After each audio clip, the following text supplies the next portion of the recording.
नमस्कार दोस्तों।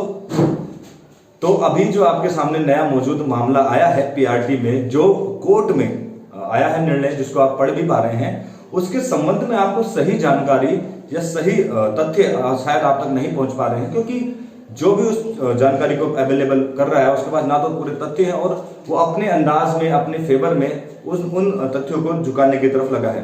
परंतु वास्तविकता अगर हम आधार माने तो उसमें सीधे सीधे निर्णय कहा गया है कि NIOS, क्योंकि कोर्ट ने जब उन दलीलों को सुना और जाना, NIOS के वकील भी वहां पर थे, जब इन चीजों को समझा और जाना तो उन्होंने तथ्यात्मक रूप से ये बात कही कि जब सेवा नियमावली में इन सर्विस के लिए जिक्र नहीं है, यानी कि इन सर्विस 18 में तो 2 ईयर पर भी एक काउंटर था कि दिखाइए कहां पर ऐसा लिखा है, उसके ब्रैकेट में 18 मंथ लिखा है।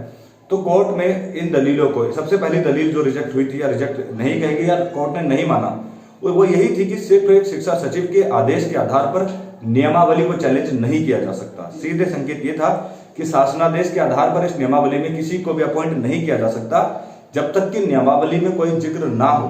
दूसरा, जब NIOS के वकील की तरफ से ये प्रस्ताव था कि एक्चुअल में इसमें लेटर जो NCTE का दिखाया गया था उसमें जिक्र है, तो उनका यह मानना था कि NCTE के लेटर में ओपन भर्ती के लिए मान्य होंगे ऐसा जिक्र नहीं था, जबकि उसमें इन सर्विस अनट्रेंड था। ये एक पहलू है जो कोर्ट ने वहां पर रखा था। लेकिन इसमें और भी तथ्य है जो हम आपको बताना चाहते हैं कि जो कोर्ट की तरफ से भी पेश किए गए या जिक्र किया गया। देखिए, NCTE मान्यता देता है, हम उसको स्वीकार करते हैं कि NCTE किसी भी कोर्स को मान्यता देता है कि वो योग्य है या फिर वो उनकी नजरों में मान्य है, मगर NCTE किसी भी राज्य पर अतिक्रमण नहीं कर सकता, क्योंकि राज्य को यह अधिकार है कि वो किसको स्वीकार करे, किसको अस्वीकार करे। नियमावली बनाने का अधिकार प्राथमिक विद्यालय में राज्य सरकारों के पास रहता है। NCTE ने अपने लेटर में भी स्पष्ट यही लिखा कि ये मान्य है और इनको राज्य सरकार ले सकती है। ले लीजिए, ये कहने का अधिकार NCTE के पास भी नहीं है। क्यों? क्योंकि वो राज्यों का विषय हो जाता है।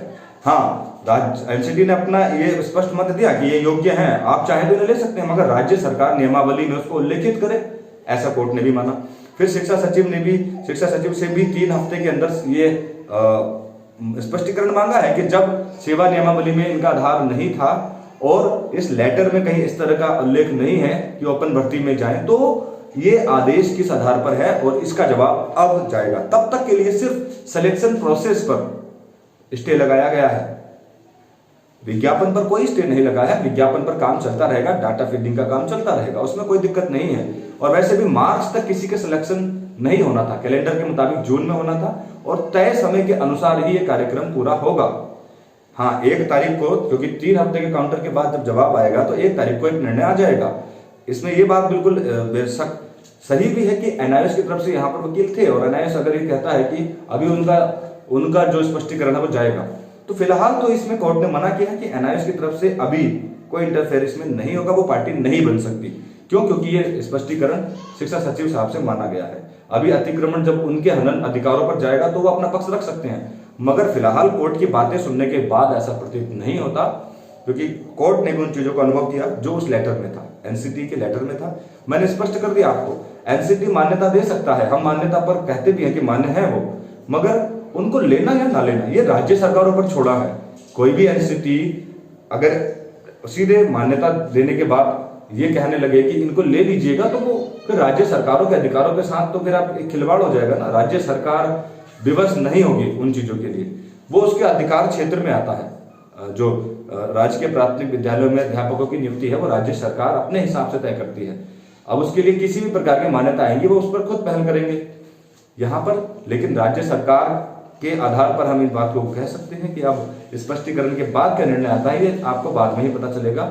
फिलहाल राज्य सरकार को देखकर नहीं लगता कि अभी NIOS को लेने के बारे में वो विचार कर सकती है, हालांकि उस लेटर का जवाब तो मांगा गया है। ये इस पूरे कोर्ट प्रोसीजर की एक दास्तां थी, लेकिन स्टे सिलेक्शन प्रोसेस पर लगा है, और हम आशा करते हैं कि स्टे किसी भी तरह से इस भर्ती पर ना लगे, तय समय के अनुसार ही इस भर्ती को पूरा भी किया जाए और किसी भी तरह के स्टे के बादल इस पे ना लगे। बकायदा राज्य सरकार NIOS को लेना चाहती है तो वो ले, और नहीं लेना चाहती है तो वो ना ले, उनके अपने विवेक पर है। लेकिन ये तय है कि एकमात्र शिक्षा सचिव के आदेश के अनुसार या उनके शासनादेश पर इस भर्ती पर कोई प्रभाव नहीं पड़ेगा, और ना ही NCTE के लेटर को कोर्ट ने इतना सीरियसली लेकर कोई डिसीजन लिया है। फिलहाल यही थी वास्तविकता, यही थी जानकारी, और आगे की अपडेट जैसे तय समय पर आएगा कोशिश करेंगे बताया जाए। फिलहाल ये कंफ्यूजन हम दूर करना चाहते हैं। अब 1 तारीख को जो निर्णय आएगा उस पर विचार किया जाएगा। धन्यवाद।